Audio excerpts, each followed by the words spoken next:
se hai ao final, se confirman as baixas ou únicamente os sancionados. De momento só os sancionados. Vamos a esperar a mañana. A ver como están casas Samu. A verdade que fixemos un entrenamiento moi light, fixeron todo, pero bueno, hai que esperar a ver que sensacións teñen mañana. É certo que non están nas mellores condicións, pero bueno, o partido e as circunstancias do equipo precisan deles, e mañán pois miraremos si pode ser así ou si por contra vamos ao plan B que traballamos ao largo da semana. Cal sería ese plan B? Porque se eles non están, é verdad que vai haber que reubicar xogadores. Sí, reestruturar un pouco sobre todo a línea defensiva, pero bueno, os xogadores que o mellor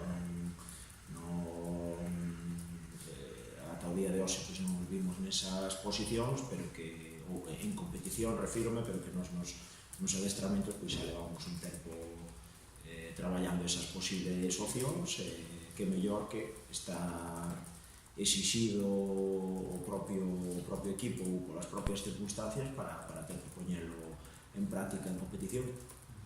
Pero un pouco que xogador pode desenvolverse aí no centro da defensa? Bueno, pode xogar Sergio xa na época de Somozas xa xogou de central, o propio Naveira, Mon, podemos retrasar a Mon, facer de central, bueno, hai distintas opcións, sempre isto é como un Tetris, se sacas xogadores de outras líneas para de adiante para atrás, pois os xogadores de líneas máis adiantadas teríanse que retrasar un pouquiño, ou tamén hai opción de cambiar o dibujo e adaptarnos ao que requiere as circunstancias, non hai máis. O que pasa é que, bueno, vai ser complicado por retrases. En caso de que, xa non cerran en serio tampouco, si optaras tamén por utilizar un doble pivote dos mediocentros, que opcións tes aí? Non sei se Fosillo, si Santi, que pode moverse por aí. Claro, sí, hai distintas opcións, ou incluso xogar sin mediocentros. Dianteiros, meter máis dianteiros. Bueno, hai alguna cousa se nos ocurrirá, alguna cousa traballamos ao largo da semana. Pois veremos. Pensando xa un pouco no rival, outra vez volve a tocar un rival como a Londres, un rival a alza. Sí, ademais un campo complicadísimo. Levamos supoño que a semana que ven o Paio Saco tamén seguirá ca súa idea. Este vai a ser o terceiro partido polo que lle pudemos ver o Silva, no que nos vamos a enfrentar a unha línea de 5.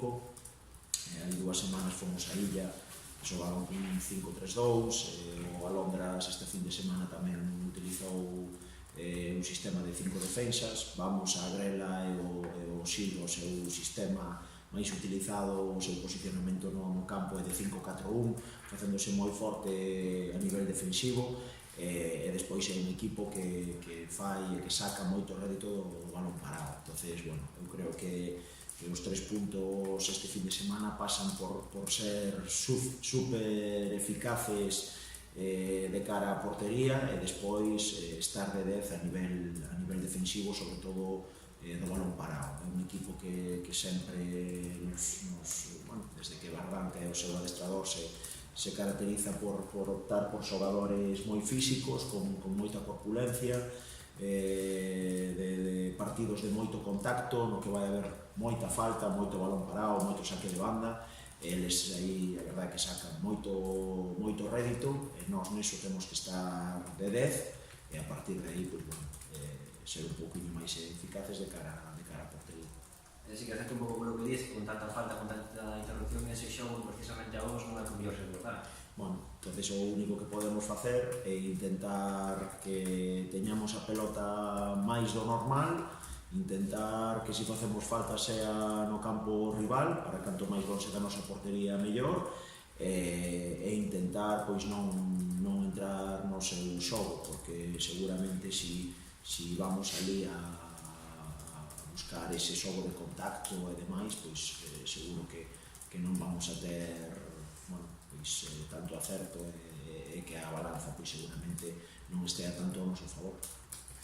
Bueno, é verdad que é un equipo que cambiou bastante a súa plantilla, non sei se esperas se un Silva ahora mesmo moi distinto tamén ao que veo aquí na primeira volta. No, que va, o único que ten, bueno, dúas incorporacións desde o meu punto de vista de moito nivel para a categoría, un Jonathan, o dianteiro que ficharon agora no mercado invernal, e despois Fiuza, que é un central que ficharon tamén, bueno, de Coruña, anteriores anos estaban a Londras, en equipos da zona de Vigo, pero ele de Coruña porque traballaba ali, agora dixo de traballar, está xogando con eles. Creo que lles dá moito empate Souto, xogador que bueno, moitos anos no Cerceda, o último equipo no que estuvo foi o Laracha, dalles veteranía, e bueno, creo que fixeron un equipo pois moito máis con moito máis peso, cando falo de peso, falo bueno, pois de carácter, de saber ler os partidos, de madurez, bueno, pois xa che digo, acorde a Javi Barranco, o seu adestrador, que os seus equipos sempre defensivamente son moi fuertes, equipos moi serios, e que, sobre todo, se fan moi fortes, como che digo, nas accións a balón parado. Bueno, ao longo da última victoria metemos outra vez na playoff, está des cuartos, o liderato está a 6 puntos, metes o Compostela nese ramillete de equipos que poden aspirar ao liderato.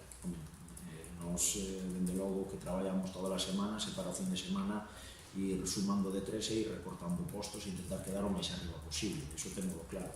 Evidentemente, o noso objetivo principal, si a día de hoxe acabar a Liga o teríamos conseguido, pero tamén somos ambiciosos, temos moita ilusión por acabar nos postos máis altos da clasificación. Sabemos desde un primeiro momento que acabou a temporada pasada que non vai ser nada fácil e que esta temporada é unha das terceiras máis fuertes dos últimos 10 anos seguramente, pero evidentemente nos somos o actual campeón e temos que pelexar por